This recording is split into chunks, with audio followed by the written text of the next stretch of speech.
আজকের এই ভিডিওতে থাকবে খালি খাওয়া দাওয়া। এই পুরাটা দিন কি কি খেয়েছি জাস্ট সেটাই রেকর্ড করেছি।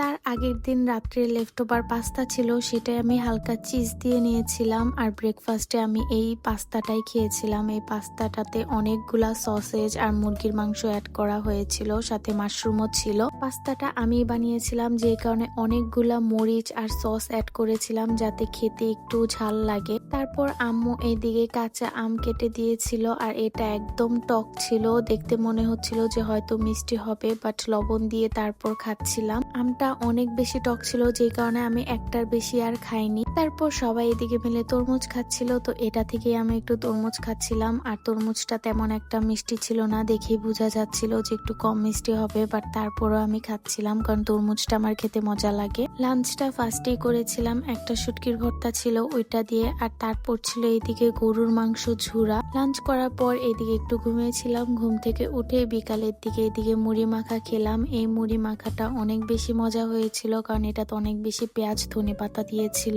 রাত্রে আমি আর ডিনার করিনি, কারণ আমি এই স্যুপটা খেয়েছিলাম, আর এটা ছিল একটা কর্ন স্যুপ যেটা বাসায় বানানো হয়েছিল, বাট এইটাতে এক্সট্রা করে কর্ন আর মুরগির মাংস দেওয়া হয়েছিল। লাস্টে খেলাম মিল্কশেক, এটা আমি বিকেলের দিকে বানিয়ে রেখেছিলাম। অনেকগুলো আইসক্রিম আর গুঁড়া দুধ অ্যাড করেছিলাম, যে কারণে খেতে অনেক বেশি মজা হয়েছিল। তো আজকের জন্য এতটুকু। Thank you so much for watching.